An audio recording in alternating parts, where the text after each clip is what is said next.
Em nome do Pai, do Filho e do Espírito Santo. Amém. Amados irmãos e irmãs, é com muita alegria que nós estamos aqui para juntos estudar e meditar a primeira leitura que a Igreja nos apresenta para este que é o segundo domingo da Quaresma do ano C. A primeira leitura deste domingo se encontra lá no livro do Gênesis, no capítulo 5, versículos de 5 até o 12 e do 17 até o 18, que nos diz assim: Naqueles dias o Senhor conduziu Abraão para fora e disse-lhe: Olha para o céu e conta as estrelas se fores capaz. E acrescentou: Assim será a tua descendência. Abraão teve fé no Senhor, que considerou isso como justiça. E lhes disse: Eu sou o Senhor que te fez sair de Ur dos Caldeus, para te dar em possessão essa terra. Abraão lhe perguntou: Senhor Deus, como poderei saber que vou possuí-la? E o Senhor lhe disse: Traze-me uma novilha de 3 anos, uma cabra de 3 anos, um carneiro de 3 anos, além de uma rola e de uma pombinha. Abraão trouxe tudo e dividiu os animais pelo meio, mas não as aves, colocando as respectivas partes uma frente à outra. Aves de rapina se precipitaram sobre os cadáveres, mas Abraão as enxotou. Quando o sol já se ia pondo, caiu um sono profundo sobre Abraão, e ele foi tomado de grande e misterioso terror. Quando o sol se pôs e escureceu, apareceu um braseiro fumegante e uma tocha de fogo, que passaram por entre os animais divididos. Naquele dia, o Senhor fez aliança com Abraão, dizendo: Aos teus descendentes darei esta terra, desde o rio do Egito até o grande rio, o Eufrates. Amados irmãos e irmãs, como entender então esse texto que é apresentado para nós, né? Talvez você veja até esse vídeo que você ficou achando estranho muita coisa do que acontece aqui, e eu queria contar para vocês aqui alguns segredos, alguns detalhes, para ajudar na meditação deste domingo. Primeiro, é observar que no versículo 5, nos diz que o Senhor conduz Abraão para fora. Abraão é que depois vai ser chamado de Abraão. E o Senhor tira ele dentro da tenda a qual ele estava vivendo. É importante você lembrar que Abraão já tinha uma idade avançada, a sua esposa Sara era estéril, e em versículos anteriores Deus já acaba prometendo a Abraão algumas questões futuras. E o texto retoma isso mais uma vez.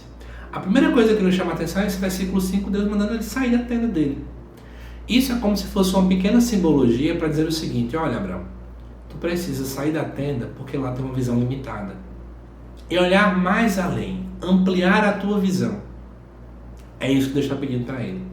E ao ampliar essa visão, Deus pede para que ele olhe para o céu, olhe para o alto, para as coisas do alto, e conte as estrelas caso ele seja capaz. Então, primeira chave que a gente pode trazer aqui: é preciso tirar a nossa visão limitada. Muitas vezes sair das nossas tendas que nos limitam, da nossa bolha, da nossa visão extremamente limitada para olhar além. Porque Deus tem algo além para a gente. Certo? É interessante depois perceber que Deus diz assim para Abraão: assim vai ser a tua descendência, numerosa, grandiosa. E o versículo 6 diz que ele teve fé. Essa fé de Abraão é inclusive retomada lá em Romanos capítulo 4, quando Paulo elogia a fé de Abraão, mostrando que é muito mais importante ter fé do que necessariamente seguir a lei. A fé que nos salva e não as obras da lei, mas isso é assunto para um outro tipo de vídeo. E aí o que acontece? Quando Abraão tem fé, diz no versículo 6 que Deus considera isso como justiça, ou seja, Deus santifica, justifica Abraão por causa de sua fé. Depois, Deus fala que vai fazer com que fez ele sair da terra de Ur dos Caldeus para dar uma nova terra para ele. E aí vem a pergunta crucial do texto. Abraão pergunta: Senhor, como é que eu vou saber que vou possuí-la? Muita gente ao ler esse texto vai dizer assim: nossa, parece que Abraão duvidou de Deus. Parece que Abraão não acreditou em Deus. Ele foi incrédulo. Por que depois disso aí acaba que Deus não condena, não questiona Abraão? Por que tudo isso? Gente, é impossível a gente não lembrar de Nossa Senhora. Maria também, quando mostra lá no Evangelho de Lucas, o anjo chegando até ela para anunciar que ela vai ser a mãe de Salvador, Maria pergunta: como se dará tudo isso se eu não conheço homem algum? Então Maria naquele momento não foi questionada também pelo anjo, diferentemente de Zacarias, que ao questionar algo, Deus faz com que ele fique mudo, ele não consiga falar. Porque existem perguntas que se baseiam na fé ainda, e existem perguntas que se baseiam na incredulidade. Quando é que uma pergunta se baseia na incredulidade?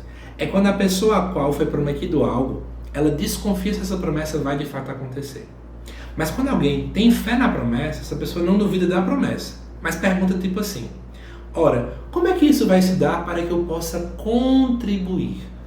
Então Maria sabia que ia ser a mãe de Salvador, ela aceita a promessa, ela recebe a promessa e ela pergunta como é que vai se dar isso para que de algum modo ela contribua. Ela não quer ser passiva diante da promessa, mas pelo contrário, ela quer ajudar, ela quer contribuir. A mesma coisa acontece com a figura de Abraão. Abraão quer entender, né, como é que vai se dar essa promessa para que de algum modo ele possa também ajudar. E Deus dá a resposta. Para que Abraão possa ajudar, é preciso trazer uma novilha, uma cabra e um carneiro, ambos de 3 anos, e uma rola e uma pombinha. Você poderia se perguntar o seguinte: por que trazer essa novilha, né? Então, os rituais do Antigo Testamento, especialmente lá no Antigo Oriente Médio, era muito natural você trazer animais em sacrifício. E esses animais, né, geralmente tinham 3 anos. Por quê? Porque é o tempo de maturidade para a vida de um animal. Então ele não é um animal muito novo, já é um animal bem alimentado. Então ele tem qualidades positivas, né, para que a gente possa dizer assim, ele tem um valor muito grande. E tendo um valor muito grande, agora a gente pode fazer o sacrifício com eles. Ok? Já a ideia da rola e da pomba, tem duas análises aqui. Primeiro, as pessoas pobres usavam rolas e pombinhas para o sacrifício. A gente vê isso inclusive no Evangelho de Lucas, na hora em que Maria e José também vão fazer o sacrifício. E ao mesmo tempo, a rola e a pomba também tem a ver com a pureza, com a simplicidade. Então Deus quer fazer uma aliança, mas envolta de pureza e de simplicidade com a figura de Abraão. Mas além disso também, é interessante entender esse rito que está acontecendo aqui. Depois a gente retoma, né, para alguns pontos da leitura, mas você perceber, Deus pede para que Abraão leve esses animais. No final do texto, daqui a pouco eu volto para lá de novo, para essa parte final, mas apresenta-se ali a ideia de que alguém vai passar, que no caso é uma brasa, né, um braseiro passa ali, entre os pedaços desse animal. Né? As aves não são repartidas, mas os outros animais também são repartidos. E você pode se perguntar, o que quer dizer tudo isso? Então, primeiro, esse rito que é apresentado na primeira leitura é chamado de aliança da passagem entre os pedaços. Então, você que está acompanhando esse vídeo, digamos que você quer fazer uma aliança comigo, ok? Então, nós vamos pegar, por exemplo, um novilho. Eu vou dividir esse novilho ao meio e a ideia é que nós dois passássemos entre esses pedaços. Eu e você, porque a aliança é entre os dois. É uma aliança bilateral. E aí qual é a ideia? Se um de nós dois rompêssemos essa aliança, a ideia é que você que rompeu, ou eu que rompi, fosse estraçalhado, né, ao meio, assim como os animais, que ali foram estraçalhados também. Para você ver que não é invenção da minha cabeça, eu trago aqui uma citação lá de Jeremias, capítulo 34, versículo 18. Olha o que é que vai dizer aqui. Os que violaram a minha aliança e não cumpriram as cláusulas do pacto que concluíram diante de mim, eu os entregarei como aquele bezerro que cortaram em 2 e entre cujas partes passaram. Então, era um ritual padrão, onde quem realmente não cumprisse seria cortado também ao meio. Isso demonstra que a aliança é algo muito sério. É um pacto feito de modo muito sério. Só que é interessante perceber que só quem passa no meio desses animais é Deus. Abraão não passa. Já falei para vocês, no final do texto, diz aqui, lá no versículo 17, que um braseiro fumegante e uma tocha de fogo passam por entre os animais divididos. É interessante lembrar que o fogo, né, e a fumaça, por exemplo, são citados no livro do Êxodo. Um exemplo disso é a sarça ardente, lá em capítulo 3, versículo 2 do Êxodo, que simboliza o próprio Deus. E você pode se perguntar, mas José Lucas, se a aliança é feita entre Abraão e Deus, por que só Deus passa? E aí tem algo muito bonito. É para dizer o seguinte, a aliança feita ali depende exclusivamente da fidelidade de Deus, não da fidelidade do homem. O homem pode pecar, o homem pode fazer o que for, mas a aliança com Deus não é quebrada. Olha que bonito. Porque é Deus aquele que passou e Deus nunca volta atrás de suas promessas.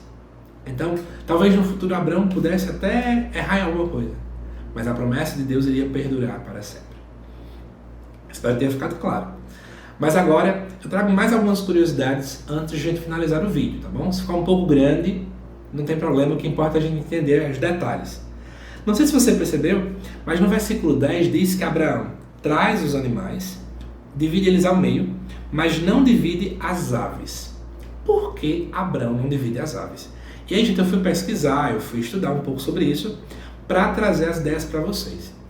Então, alguns estudiosos vão dizer que provavelmente as aves não são repartidas ao meio porque elas se referem à parte divina. Então, basta você lembrar que os outros animais são animais terrestres e as aves são celestes, do céu. Então, a ave simbolizava a parte de Deus que nunca, jamais será repartida ao meio, porque Deus não volta atrás.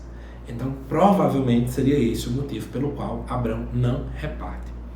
E aí depois diz que aves de rapina, segundo o versículo 11, começam a se precipitar sobre os cadáveres, mas Abrão acaba enxotando elas, né, tirando elas de perto. O que vem a ser essas aves de rapina? Ora, lá em Deuteronômio capítulo 28, versículo 49, é dito que essas aves de rapina poderiam ser exércitos invasores que eram como águias velozes descendo sobre a terra. Então, os exércitos como os egípcios, os babilônicos e outros poderiam ser automaticamente referenciados como águias, como aves de rapina. Então, a gente pode pensar que os inimigos se referem às aves de rapina. Então, podemos trazer para o nosso hoje da nossa vida que as aves de rapina seriam todas as forças contrárias à nossa aliança com Deus. As provações, o pecado, o próprio diabo. E é impossível não lembrar da parábola do semeador. Lá em Mateus 13, por exemplo, aparece aves que tentam roubar a semente que foi semeada. O diabo que vem roubar a palavra de Deus, que vem tentar atrapalhar a aliança. Podemos pensar nas pessoas, que muitas vezes são pedras de tropeço também, como esses exércitos. Então essas aves de rapina são as dificuldades que aparecem, seja na forma de pessoas ou nas próprias tribulações da vida, que querem nos impedir de fazer uma aliança verdadeira e real com Deus.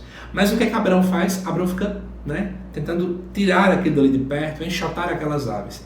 Então, Abrão não fica de braços cruzados esperando Deus passar entre os animais repartidos. Mas Abrão tem que fazer a sua parte. Ele tem que lutar contra aquilo que quer impedir a aliança. Ele precisa também renunciar, ele precisa batalhar. E também, por que não dizer, ter paciência. Porque Deus disse que vai fazer a aliança, mas ainda não chegou a noite, para que a noite a brasa passe. Então Abrão está ali ainda esperando para um lado, esperando para o outro. Ter paciência, ter perseverança, ter persistência. Depois, no final, diz que quando o sol já vai se pondo, Abraão cai no sono, e aí, quando o sol escurece, um braseiro fumegante e uma tocha passa entre os animais. É o momento da aliança que de fato é estabelecida. Amados irmãos e irmãs, eu acho que a leitura em si já foi completamente explicada. Mas a grande questão agora é como é que a gente pode rezar, meditar, ou até você que acompanha o canal, às vezes tem padres, diáconos, ministros da palavra que acompanham para usar como ajuda para a reflexão dominical. Então eu trouxe aqui, acho que umas 6 ou 7 perguntas que vão nos nortear neste domingo. Então eu quero convidar você a refletir junto comigo alguns apontamentos aqui. Primeiro, como é que nós temos esperado a vontade de Deus? Como é que a gente tem esperado o cumprimento das promessas de Deus? Primeiro, eu busco esperar com uma visão limitada, dentro da minha tenda, dentro do meu comodismo, ou eu busco sair e olhar além, olhar os sinais dos tempos, para tentar entender o Deus que sempre fala comigo. Além disso também, eu busco sinais por medo ou por fé. Muita gente procura sinais porque tem medo de que Deus não realize o que Ele prometeu. Mas alguns, como Abrão, buscam sinais porque quer contribuir na realização da promessa. Quem é você nessa história? Terceira coisa. Deus diz a Abrão que ele tem que oferecer alguns animais em sacrifício. Nesta quaresma, o que é que nós queremos oferecer ao Senhor? Que novilho é esse? Que rolinha é essa? Que pombinha é essa? O que é que eu quero oferecer ao Senhor para estreitar a nossa relação, a nossa intimidade para com Ele? Quais são as aves de rapina que têm tentado nos distanciar da nossa aliança com Deus? É a preguiça, o ódio, a falta de perdão, as provações, o desejo desordenado pelos prazeres, O que tem nos distanciado da aliança? E pergunto mais, o que eu tenho feito contra essas aves? Eu tenho deixado elas acabarem com o meu relacionamento com Deus? Ou eu fico como Abraão, lutando? Pergunto para você, amado irmão e irmã, o que você faz quando as provações vêm na tua vida? O que você faz quando algo ou alguém tenta te distanciar da vontade de Deus? Você apenas fica se lastimando, lamuriando, murmurando? Ou você tenta viver uma vida de alguém que luta e persevera, porque você sabe que a sua relação com Deus é o ponto alto da sua vida? Não podemos cruzar os braços. Precisamos também estar ativamente, literalmente em ordem de batalha. Esse é o convite. Depois, se você perceber bem, Deus disse a Abraão que ia fazer uma promessa, mas parece que Deus fica calado. Um monte de ave rapina vem, Deus se cala. O que é que a gente tem feito diante dos silêncios de Deus? Talvez Abraão dissesse assim, eu acho que Deus mentiu para mim. Né? Ele não fez nada, cadê ele que não passou aqui no meio dos animais? Mas Abraão reage, luta, persevera. Para terminar, duas últimas perguntas. Será que você reflete, já chegou a refletir, que quando você é fraco, quando você se sente incapaz, é aí que Deus faz? Por que eu estou comentando isso? Quem foi a única pessoa que passou entre os animais repartidos foi o próprio Deus. Porque a aliança depende dele, é unilateral. Quando eu sou fraco, quando eu sou incapaz, quando eu tenho medo, mas eu entrego as rédeas da minha vida para Deus, Ele faz. Por isso que mesmo perante o medo, a falta de coragem, a incapacidade, tudo aquilo que vem na nossa cabeça, não podemos deixar de confiar nele. Quanto menos existe a nossa força, quanto mais fracos somos, mais Deus está a agir. E por fim, te pergunto para terminar, para você meditar sobre isso nessa quaresma inteira. Como é que anda a sua relação com Deus? Firme, forte ou fraca, falha? Essa primeira leitura mostra essa aliança aí acontecendo, mas ela perdura até o tempo de hoje. Embora ela seja unilateral, cabe a mim, cabe a você buscar alimentar essa proximidade, essa intimidade com o nosso Senhor Jesus Cristo. Que à luz da palavra de Deus, nós possamos, durante toda esta quaresma, buscar ser homens e mulheres mais íntimos do Senhor. Que Deus te abençoe, amado irmão e irmã, te aguardo nos próximos vídeos aqui do canal. Até mais!